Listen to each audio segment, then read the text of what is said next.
comment en êtes-vous venu à enregistrer pour la BSR? J'allais vous dire par hasard, si tant est que le hasard existe.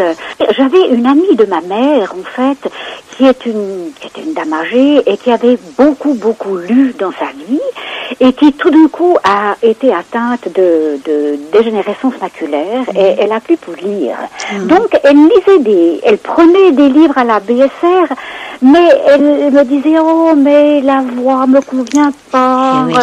Moi j'aimerais bien avoir quelqu'un qui me lise quelque chose. Je dis ben, écoute, moi je veux bien essayer de lire quelque chose. Alors j'y avais pris goût, on avait lu Balzac, un peu, elle adorait, elle avait lu Balzac, elle avait lu Proust, et puis elle relisait, donc elle voulait réécouter certains passages, et j'ai passé quelques heures chez elle avec grand plaisir, et puis après je me suis dit oui, pourquoi pas, j'ai rencontré une amie qui travaillait à la BSR, ma mère avait lu aussi à la BSR en son temps. Ah, c'était une lectrice? Ma mère était comédienne et ma mère a lu des livres pour la BSR en son temps, donc je me souviens, c'est loin, je me souviens qu'elle avait lu des livres, donc ça m'était, disons que c'est une institution qui m'était quand même... Vous connaissiez? Un petit peu, oui, je connaissais des gens qui, à gauche, à droite, faisaient appel aux cassettes de la BSR. Puis ça s'est fait comme ça. Vous savez, à une époque où il y avait moins de lecteurs. Oui, maintenant il y en a plus. Ils étaient moins exigeants. C'est vrai. Ah mais elle me l'a dit, hein, Isabelle Albanese, elle me dit maintenant on peut faire les pénibles parce que... oui. Alors moi je suis sûre qu'ils peuvent faire les pénibles. Et c'est vrai que la BSR, ça serait magnifique s'ils avaient plus de jeunes, des voix jeunes. Ben aussi, oui. Mais voilà, ils sont pas disponibles ceux-là non plus. C'est quand même une institution qui fonctionne sur le bénévolat. Et le bénévolat, c'est des gens qui sont à la retraite, qui travaillent plus. Mais voilà, ils ont plus de temps. C'est ça. Alors on peut pas vouloir le beurre, l'argent du beurre, le sourire du laitier. Voilà, mais il y a quand même des voix très sympas parmi les personnes à la retraite. Je pense. Puis c'est très personnel, il ne faut pas s'imaginer qu'on va plaire à tout le monde. Il y a des gens qui plaisent pas, et puis c'est comme ça. Et on est tous, d'ailleurs, elle me l'a dit, pareil, hein, la chef, hein, quand j'ai dit alors j'aime pas Bidule, par exemple, elle me dit, ben voyez, il y en a d'autres comme vous qui n'aiment pas du tout Bidule, mais par contre il a son fan club Bidule, donc... Voilà, mais sûrement, alors là je crois que ça reste quand même quelque chose de très subjectif. Et puis il faut être très modeste là aussi. Vous avez commencé à enregistrer quand? Oh, il doit y avoir 8 ans, quelque chose comme ça. Je lis à la bibliothèque. Il y a d'autres lecteurs qui lisent chez eux. Donc, ils lisent effectivement beaucoup plus de livres. Et moi, je lis à la bibliothèque, je vais une fois par semaine. Et oui, il n'y a pas beaucoup de livres. Je lis pas beaucoup parce que à la bibliothèque en elle-même, les places sont chères. Il n'y a que 3 cabines. Donc, on ne va pas vous permettre de passer l'après-midi là-bas. Et puis, de toute façon, lire au-delà de 2h30, ça devient un peu difficile. Oui, au bout d'un moment, on fatigue. Hein. Au bout d'un moment, on fatigue un petit peu, on commence à bredouiller. Et puis, alors voilà. Mais alors, l'inconvénient, c'est qu'effectivement, d'une semaine à l'autre, il faut se remémorer un petit peu ce qu'on a lu. Il y a un petit apprentissage pour un moment pour se remettre dans le bain. Et c'est vrai, on laisse passer une semaine quand même. Oui, donc, on se laisse passer une semaine. Donc, c'est vrai que ça, je trouve le jeu plus difficile que si on lit à la maison, où on peut s'atteler à un livre du début à la fin. Un jour un peu, le lendemain un peu, le lendemain encore un peu. Oui, c'est ça. Alors, puis on est peut-être plus égal dans la lecture. Parce que moi, je me rends compte que je me réécoute. Parce que, pour savoir un petit peu, c'était comme ça. Et puis, à essayer de se remettre dans l'ambiance. Dans l'ambiance du livre, de ce que vous avez lu. En train de lire. Ça demande quand même un petit moment de réadaptation. Et en principe, je prends pas le livre à la maison. À moins que ce soit une lecture un peu difficile ou bien un nouveau roman qui est sorti dont on a beaucoup parlé, puis je me dis que l'auditeur il va peut-être pas attendre 6 mois avant de vouloir le lire. Alors là je le prends un peu à la maison et puis j'essaye de le lire avant, comme ça va un peu plus vite. Et oui, vous l'avez un peu préparé, un petit peu. Oui, un peu préparé, c'est vrai que ça va plus vite. Mais en général je le prends pas à la maison parce que je trouve que la maison c'est la maison, la bibliothèque sonore c'est la bibliothèque sonore. J'aime bien un petit peu ces frontières. Mais il y en a qui préfèrent. Voilà, donc chacun fait comme il veut. Voilà. Mais c'est vrai qu'alors ça me prend un petit peu de temps pour me remettre dans le bain, corriger ses fautes, parce que moi je corrige quand même pas mal. Oui, les erreurs de lecture, il faut les corriger, effectivement. Les erreurs de lecture, ou bien on a l'impression qu'on était un petit peu à côté. Le ton. Si on lit à vue, on lit le début, puis on n'est pas sûr de la fin de la phrase. On imagine la fin de la phrase, puis d'un coup on se rend compte que, ah bah non, c'était pas ça. C'était pas comme ça. Fallait pas le dire comme ça. Bon. Fallait pas le dire comme ça, absolument. On recommence.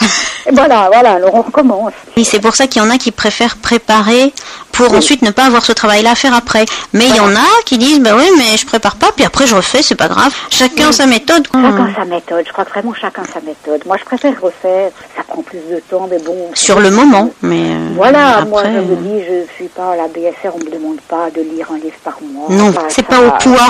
Je suis pas au poids, donc. Je le fais comme je le sens. Aussi. Oui, bah c'est ce qu'il faut. Hein. Ça marche mieux, hein. Enfin, je pense. Ça marche mieux. Avez-vous proposé des livres à la BSR? En général, non. Parce que je pars du principe qu'il y a un bibliothécaire qui fait le boulot. Et je trouve qu'il fait très bien son travail, il est très compétent. Il a toujours des livres. Moi, je veux dire que parmi tous les livres que j'ai lus, j'ai jamais trouvé un bouquin qui m'a ennuyé. Des fois, c'était surprenant. J'aurais pas lu ça chez moi. Donc, je me dis, c'est son travail. Qu'est-ce que je vais venir en lui disant, moi, je veux lire ça. C'est pas mon affaire. Je veux dire, moi, je vais là-bas soumis. Je dis, vous avez mis plein la table. Voilà. Parce que la table est pareil. livre. Généralement, il sait un tout petit peu à qui il a affaire. Donc, il sait un tout petit peu ce qu'il va donner à qui. Ce qu'il va donner. Il y en a toujours 3-4 à choix. Là-dessus, on peut choisir. C'est rare. Juste le dernier livre que je suis en train de lire là, je le lui ai proposé. Je lui ai juste dit, bon, moi, j'ai envie de lire ce livre. Je vais l'acheter pour moi. Est-ce que vous pensez que ça peut intéresser? Mais autrement, je le fais pas. Et c'est quoi? C'est un livre original. C'est un livre d'une femme qui s'appelle Delphine Orviller et qui est une femme rabbin. Ah oui, ça doit être intéressant, ça. Donc, judaïsme, les femmes ont une situation qui est pas très enviable. Elles ne sont pas habilitées à lire la Torah. C'est vraiment une société machiste. Et là, c'est une femme, alors. Elle ne peut pas devenir rabbin. Et voilà, mais là... Oui, là, elle fait partie d'un mouvement libéral. Elle est rabbin en France, elles sont 2. Et elle a écrit un livre qui s'appelle En tenue d'Ève, féminin, pudeur et judaïsme. Et elle s'interroge sur les problèmes de pudeur, le voilement des femmes lorsqu'elles sont mariées dans le judaïsme orthodoxe. Ces femmes qui doivent être couvertes, qui ont des perruques et qui sont des objets de désir uniquement vus sous cet aspect, angle-là de la part des hommes. Alors elle décortique un petit peu la Bible à la lueur de l'hébreu, un peu pour donner un autre sens aux choses, un sens un petit peu moins littéral, un petit peu plus allégorique. Moi, je trouve ça intéressant et puis j'espère que peut-être que ça plaira. Certains auditeurs seront intéressés je pense. par ce monde-là, on ne sait jamais. De toute façon, Giovanni cherche la diversité, donc voilà, il va être content d'avoir ce livre-là. Puisqu'il était d'accord que je le lise, j'imagine qu'il y aura peut-être pas des dizaines d'auditeurs, mais il y en a 2 ou 3, peut-être que c'est déjà quelque chose. Oui, et puis ça fera plaisir à ceux-là au moins. C'est ce qui compte. Oui. Est-ce que vous avez déjà pris un livre parce que Giovanni vous disait que c'était une demande et qu'il ne trouvait pas preneur, même si le livre au départ vous tentait pas vraiment? Non, je crois pas. Mais j'ai lu des fois des géos ou des choses comme ça. Ça m'est arrivé de lire. Est-ce que c'est lui qui me l'avait demandé ou est-ce que c'est une autre personne auprès qui... C'est effectivement des choses qui sont lues que les gens demandent. Mais lire tout un géo ou une personne, alors c'est souvent plusieurs personnes. Et puis c'est pas grave, comme c'est des... Non, là c'est pas grave, c'est des articles. Voilà, alors ça, dans ce sens-là, oui, ça m'est arrivé. Si c'est un livre, moi, j'essaye de le lire. Je suis là pour ça. Je sais pas lire. Après, il faut quand même que ça vous plaise. Un truc qui fondamentalement me plaît. Oui, mais bon, c'est mieux. C'est mieux parce qu'on le lira mieux. Voilà. Mais je trouve que je vous dis, de mon expérience, j'ai jamais lu un livre en me disant, mon Dieu, ce que ce livre me casse les pieds. Oui, tant mieux. Et que je me réjouis d'être au bout. Mais je pense que ça arrive, mais... Je suis aussi assez curieuse, donc des genres différents, ça m'intéresse. Parmi les livres que vous avez enregistrés, est-ce qu'il y en a qui vous ont plus marqué que d'autres? Oui, certainement, il y a des livres que j'ai bien aimés, mais je les ai tous bien aimés. Ah oui. Soit j'ai été touchée par la beauté de la langue, la beauté du texte. J'ai lu il n'y a pas très longtemps la Pharisienne de Mauriac, qui n'est pas un texte facile du tout, mais j'ai été touchée parce que je trouve que c'est tellement bien écrit, et puis j'étais toujours surprise. Je lisais le texte et je me disais, oh, tiens, mais comme la manière dont il a tourné cette phrase est tellement surprenante, j'avais un étonnement le style, par la beauté du texte, par l'originalité du texte. Donc dans ce sens-là, ils me plaisent de manière différente. J'ai aussi beaucoup aimé le livre de Nicole Krauss qui s'appelle La Grande Maison. C'est une lecture un peu compliquée. Elle écrit très très bien, elle a une écriture très intelligente, mais c'est un peu un récit comme ça. Il y a différents personnages et tous ces récits un peu s'entrelacent comme ça. Donc c'est pas facile. Pour moi, c'était pas facile de le lire en venant une fois par semaine. J'avais de la peine à suivre, mais c'est une très belle lecture. Elle écrit très très bien, cette femme. C'est un récit assez touchant, la problématique un peu du retour à Jérusalem. Enfin, mais ça fait intervenir beaucoup de personnages et en ce sens-là, peut-être c'est pas trop facile de se retrouver dans tous ces personnages et de trouver le fil conducteur. Le fil conducteur. Mais c'est un bon livre, c'est un bon livre, c'est très bien écrit. Chaque phrase a du poids, quoi. Elle ne babille pas. Puis autrement, j'ai lu le dernier livre aussi que j'ai lu d'un Genevois que je ne connaissais pas d'ailleurs et qui s'appelle Daniel de Roulet et qui a écrit un livre qui s'intitule Légèrement seul. C'est intéressant, c'est un livre qui se lit assez facilement, qui a, 150 pages, quelque chose comme petit, ça. Oui. Et puis qui retrace, en fait, le périple des moines irlandais du VIe siècle, Saint-Colomban et Saint-Gall, qui sont partis d'Irlande et puis pour construire des monastères en Europe. Alors ils ont fait ce chemin, Daniel de Roulet lui-même, mais un peu en relais, c'est-à-dire que certains sont partis d'Irlande jusqu'à Saint-Malo, lui est parti de Saint-Malo jusqu'à Soissons et d'autres ont continué plus loin. C'est intéressant parce que c'est l'anti-routard. C'est vraiment... Voilà, il a essayé de refaire le chemin tel que ces moines l'avaient fait. Donc, le chemin le plus court, alors, évidemment, c'est pas toujours joli, ça a changé, il y a du béton, les paysages sont plus tels qu'ils étaient. C'est un livre qui parle du temps aussi, parce que tous ces gens qui font des pèlerinages ou qui marchent, je crois que c'est aussi pour retrouver quelque chose une autre dimension du temps. Et il dit quelque chose de très joli à un moment donné. Il dit, mais en somme, qu'est-ce qui me relie à ces moines? Qu'est-ce qui en somme n'a pas changé? Alors certains paysages n'ont pas changé, mais qu'est-ce qui n'a pas changé par rapport à ça? Et il dit une chose que j'ai trouvée, qui m'a beaucoup touchée, il dit le ciel. Ah oui, c'est vrai. Il dit le ciel et les nuages. C'est vrai. Les nuages, je vois le ciel comme eux le voyaient. Et je vois les nuages c'est le comme même. eux le voyaient, ils n'ont pas changé. Vous est-il arrivé d'interrompre l'enregistrement parce qu'un passage vous émouvait ou vous choquait? Oui, avec des lectures qui sont très chargées émotionnellement. Mon souci, en fait, un peu en lisant, c'est bon d'essayer d'être authentique, de me mettre dans la peau du personnage, de ne pas en faire trop pour laisser quand même l'auditeur libre de créer l'ambiance qu'il a envie de se créer, tout en suscitant quand même oui. une sensibilité, tout ça. Parce qu'il ne faut pas lire de manière trop monotone. Pas l'envahir par un surjeu ou par des émotions. Le livre qui était quand même très chargé émotionnellement, c'était le livre de Natacha Kampusch. Alors j'allais vous en parler, effectivement. Oui, et ça, c'était très chargé. Alors là, je le lis et puis je me rends compte que j'ai la voix je me rends compte que je vais transmettre mes émotions, ce que je ne veux pas, parce que c'est pas le but. Alors je m'arrête et je le lis. Et puis ensuite, je me mets un petit rideau devant moi pour essayer de rester un peu neutre, en fait, gardant une sensibilité, mais pas que ça trop chargé émotionnellement. Je trouve que c'est pas juste de faire ça. Le lecteur, faut lui laisser la liberté de vivre ça comme il le ressent et c'est pas mon ressenti qui doit transparaître. Mais Natacha Kampusch, c'était tellement fort qu'il y avait des moments où vraiment je devais m'arrêter. Ça s'entend, on a la voix qui chevrotte, ça va pas. J'ai pas entendu vous en avez pas trop fait, donc vous avez réussi à mettre le rideau. Et c'est vrai que le livre de Natacha Kampusch, il était très bien parce que bon, elle est très forte, cette fille. Oui, c'est incroyable. Moralement, quelle force de caractère. Oui. Quelle force de caractère. Comment elle a supporté ça, je ne sais. C'est absolument ahurissant. Et après, comment? Parce qu'elle s'est reconstruite, enfin, c'est...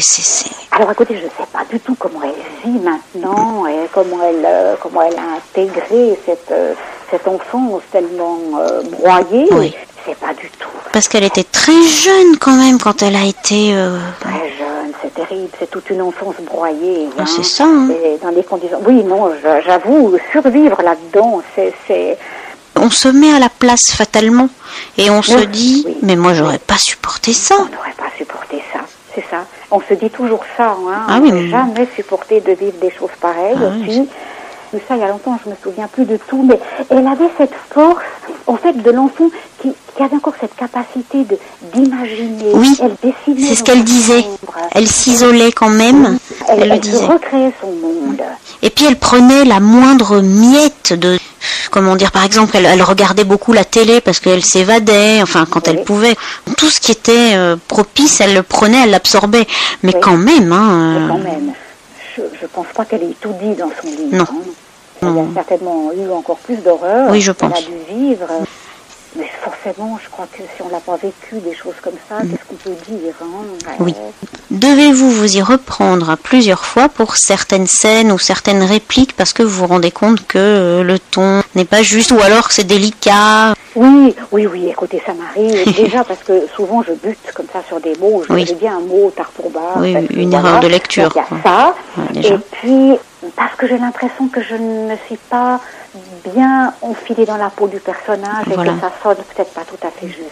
Donc vous refaites, Donc là, ça va pas. Mais moi je refais souvent parce que je me laisse surprendre, comme j'ai pas lu le livre. Et oui. Alors je me laisse surprendre par la phrase et puis après je me dis mais non, c'est pas, ça va pas du tout, ça va pas. C'est pas ça. C'est pas dedans. Voilà, je sais que je peux corriger. Si c'était quelqu'un d'autre qui devait corriger mes erreurs, je crois que. Vous feriez pas comme ça. Non, je ferais pas comme ça. Je pense que je le dirais avant, je prendrais plus de dispositions pour être plus compétente, plus performante.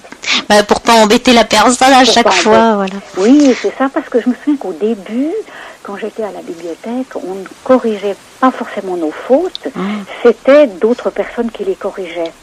Alors, c'est vrai qu'à un moment donné, on était un peu gênés, parce que si on avait fait beaucoup de fautes, c'était à elle à rattraper tout ça, ce n'était pas forcément un travail très gratifiant. Donc maintenant, on le corrige nous-mêmes, et puis on est quand même habilité à retravailler le texte, on a fait des erreurs, et pas à laisser ça à d'autres. La BSR réécoute des morceaux de livres, on va dire, pour trouver des erreurs à vous signaler, mais c'est souvent des erreurs inconscientes, justement un mot pour un autre, ou bref. Est-ce que vous avez eu des remarques comme ça? Et c'est nouveau, ça. Oui, ça fait pas longtemps. Non, ça fait pas longtemps. Maintenant, ils sont plus pointilleux, plus regardants, si je veux bien. Avant, ça passait, c'était bien et pas bien. Parce que je me souviens d'avoir dit, mais c'est dommage parce que on n'a pas de retour sur ce qu'on a lu. Alors, on ne savait pas si on avait lu si bien, ça allait. Voilà. Donc, moi, je trouve aussi agréable qu'on nous dise non, mais là, c'est... Alors, mais en général, c'est pas tellement ce qu'on nous dit. Les corrections dans l'interprétation se font plutôt dans les cours. Oui, les formations. C'est vrai. Les cours de formation. Alors là, les critiques sont toujours des critiques très bienveillantes. Oui. Là, il y a une oreille quand même professionnelle qui nous écoute et puis qui peut dire là et là. Et c'est très intéressant parce que là, on avance et puis on se dit ah oui, c'est vrai. Voilà, ça je peux le corriger, je peux le voir autrement. Mais c'est plus des erreurs parce que on n'a pas fait la structure exactement comme il faut la faire maintenant. Et c'est plus des fautes dans la structure. Oui, c'est surtout ça qu'on vous dit. Voilà, et puis ça peut arriver qu'on ait manqué un passage.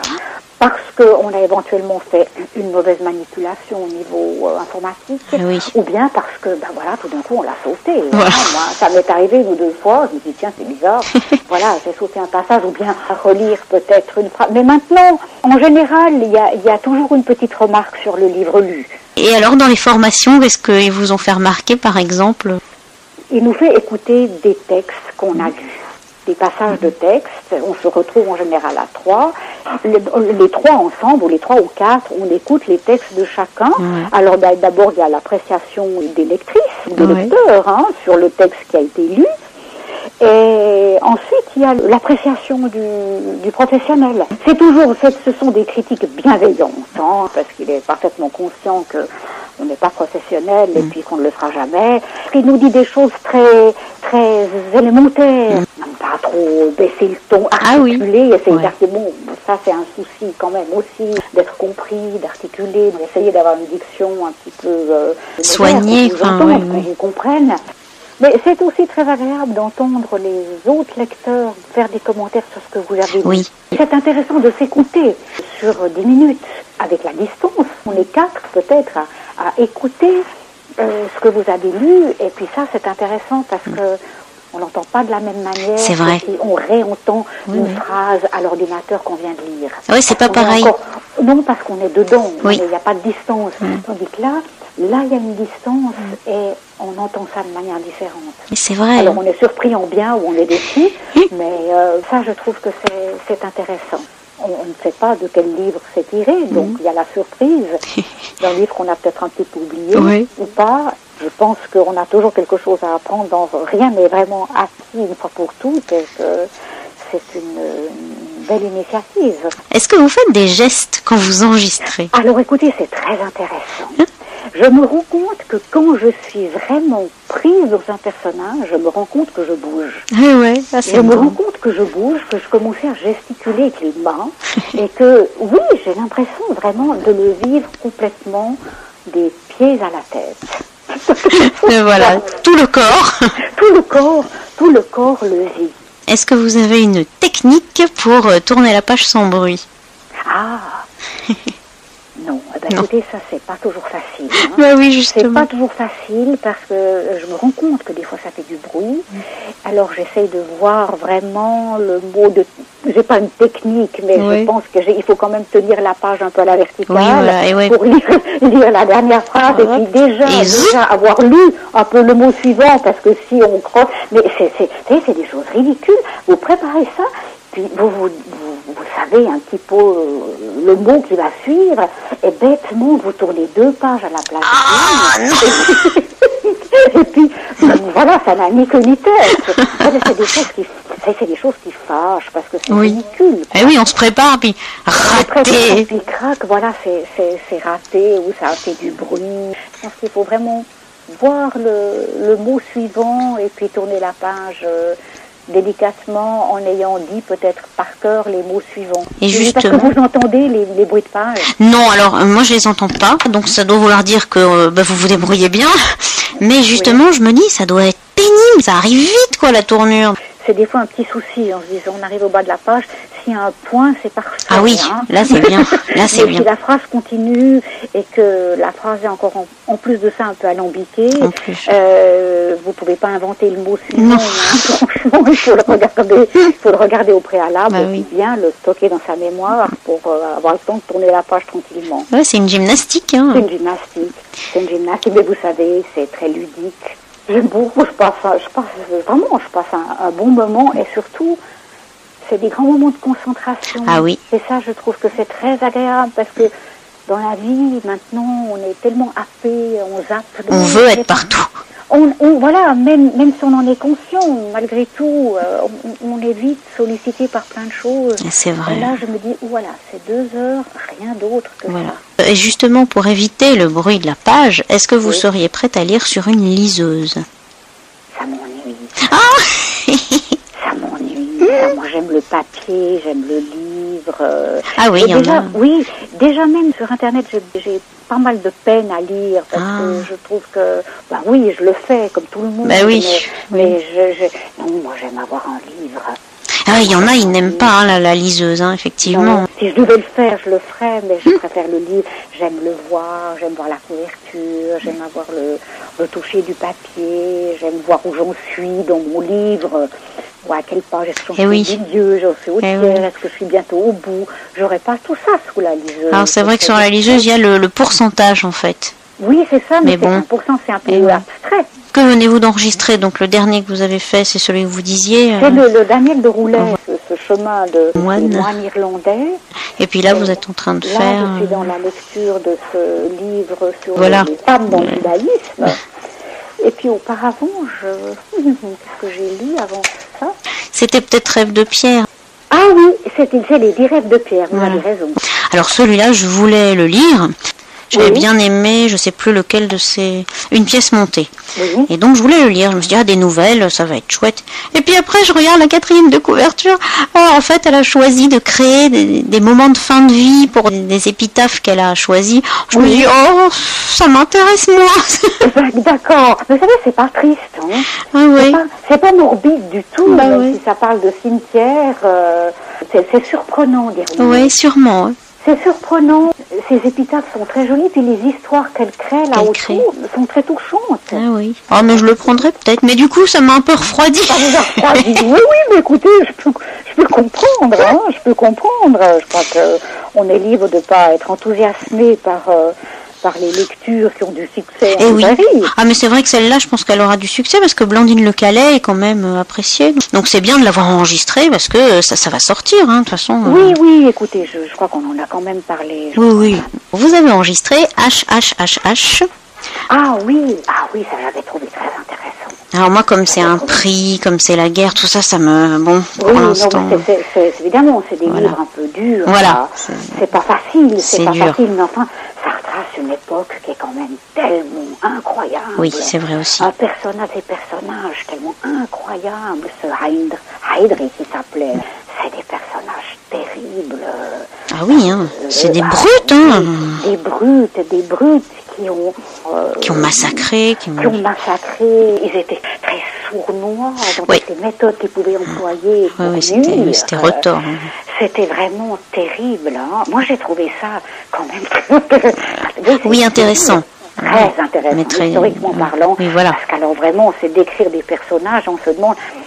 Là, c'est vraiment les incarnations du mal. Hein. Ça fait peur, effectivement. Du mal. On se demande, mais que se passe-t-il avec la conscience de ces gens pour faire des horreurs pareilles? Ah oui, parce qu'ils sont tout à fait conscients de ce qu'ils font. Hein. Oui, ils sont conscients de ce qu'ils font, ils sont intelligents, enfin, ils ont une forme d'intelligence. Oui, qui leur permet d'aller au bout de leurs horreurs.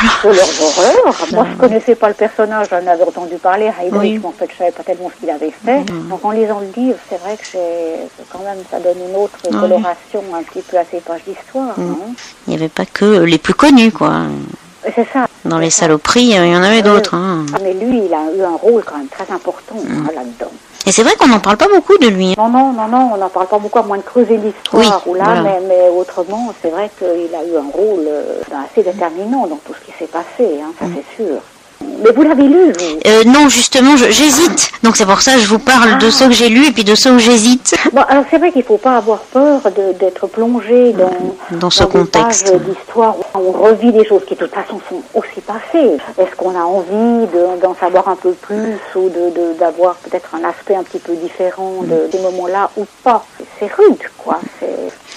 Vous avez enregistré Une femme normale d'Émilie Frêche. Oui, il y a déjà un certain temps. Alors, oui. Il m'interpelle. Je me souviens pas de tout dans le détail, mais j'avais trouvé que c'était assez intéressant. Cette femme qui est décrite par différents personnages. Oui, voilà, et c'est vrai que ça a l'air très intéressant. Hein.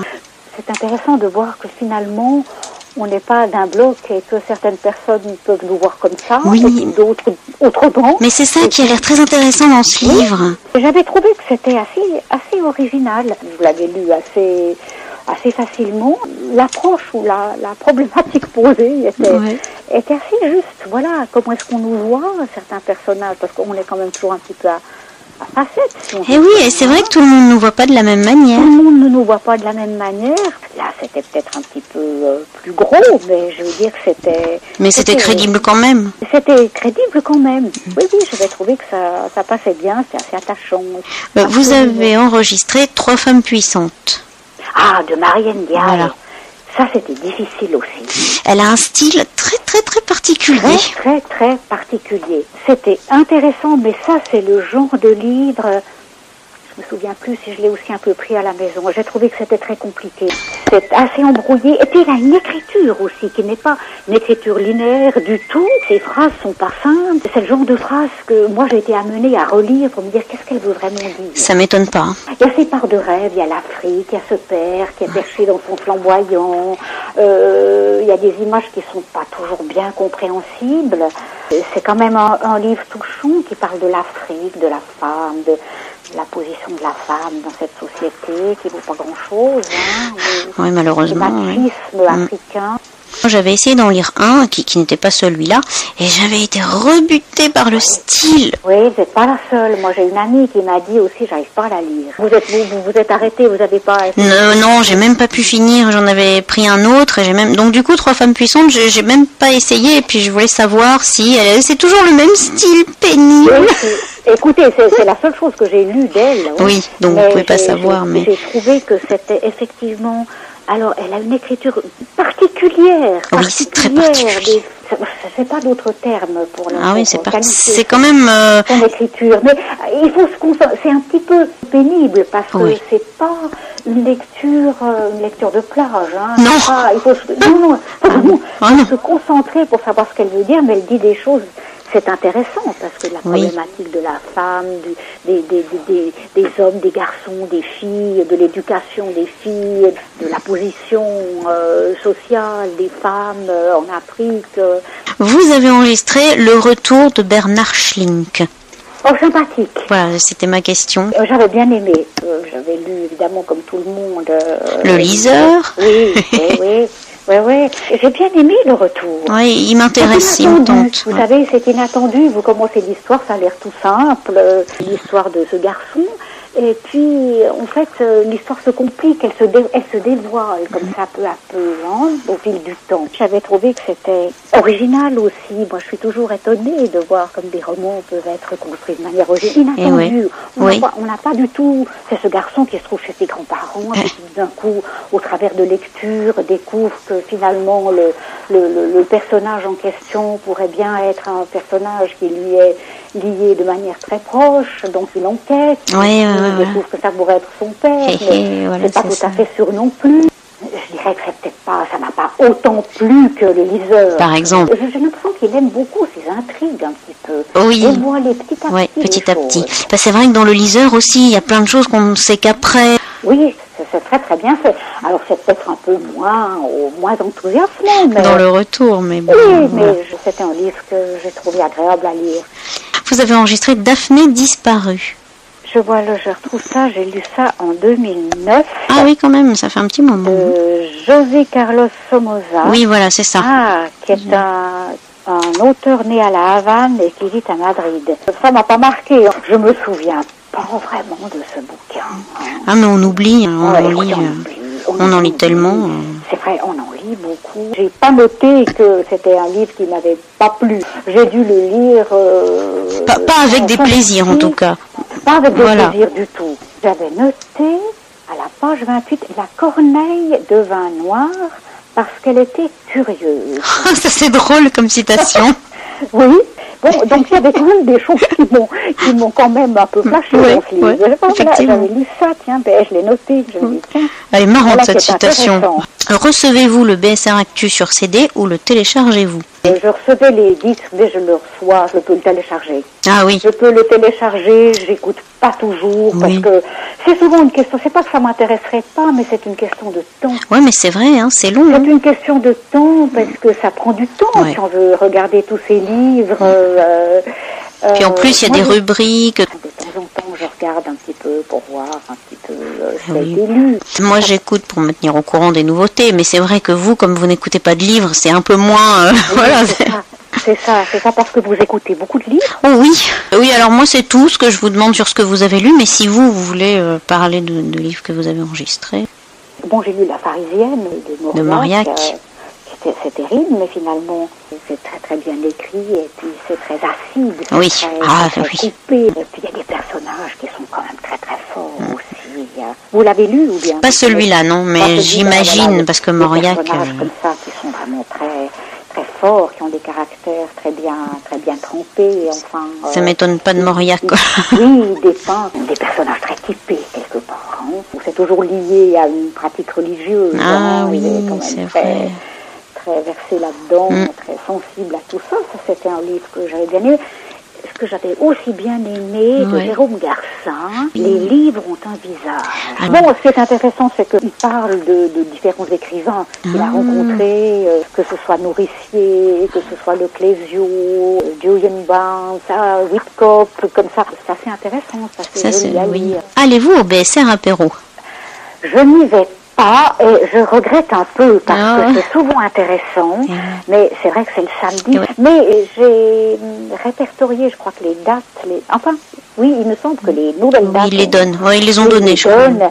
Je regarde toujours, mais il faut que la personne invitée me parle, que j'ai quand même lu quelque chose d'elle. C'est normal, hein, oui, parce que sans ça, je me dis, oui, parmi toutes les choses qui sont à faire, il faut quand même que faut choisir. je vais si c'est quelqu'un que je connais un peu, ou bien qui me touche. C'est certainement fort intéressant, mais parmi toutes les choses fort intéressantes... Il y en a beaucoup. Il y en a beaucoup, et on n'arrive déjà pas à suivre tout ce qu'on aurait envie de faire. C'est surtout par manque de temps. Et puis surtout, je crois qu'il faut trier un peu. J'essaie de pas trop passer dans tous les sens. Je trouve que c'est très fatigant. Êtes-vous en contact avec d'autres lecteurs bénévoles? Écoutez, nous n'avons pas beaucoup de contacts. Pendant un certain temps, j'avais toujours la même voisine de cabine, à peu près. Bon, on n'a pas tellement le temps de parler, donc si on a la chance de sortir en même temps pour aller chercher son verre d'eau, on échange 2-3 mots.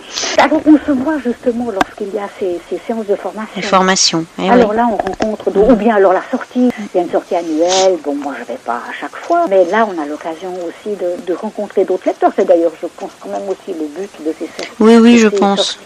Souhaiteriez-vous ajouter quelque chose?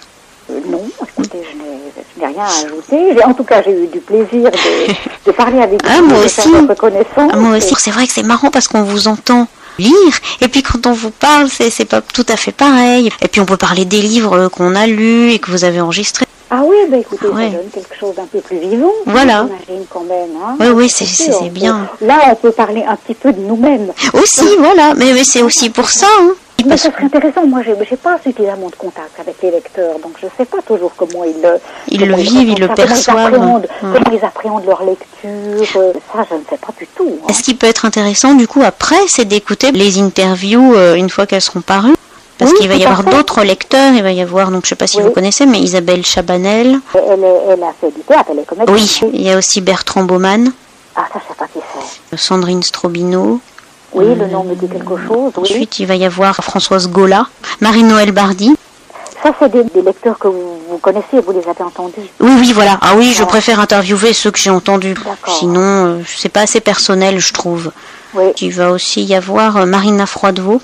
Oui, écoutez, je les connais pas. Oui, il y en a tellement, il y en a 100. Hein. C'est très intéressant parce que nous travaillons donc dans ces cabines, dans un local, et puis nous avons sur des étagères des cartons avec notre nom, dans lesquels nous mettons, je vous dis ça parce que c'est assez drôle, et avec nos noms bien écrits, dans lesquels on met nos livres, et puis les différentes documentations qu'on peut avoir avec un crayon, une gomme, et tout ça. Et alors moi, je regarde les noms, il y a des noms que je vois tout le temps, et je ne sais pas quel est le visage qui va... C'est marrant. Non, du tout. Alors tout d'un coup, quand je me trouve avec une personne que ce soit... C'est vous. Je dis, c'est vous. Telle et telle personne, je vois que votre nom sur le carton. Voilà. Ça y est, je mets un visage sur un ma voisine de carton, mais je ne sais pas. Alors voilà, c'est des noms, oui, Froidevaux, effectivement, mais je ne sais pas qui c'est. Merci beaucoup. Mais écoutez, merci à vous. Merci. Au revoir. Au revoir.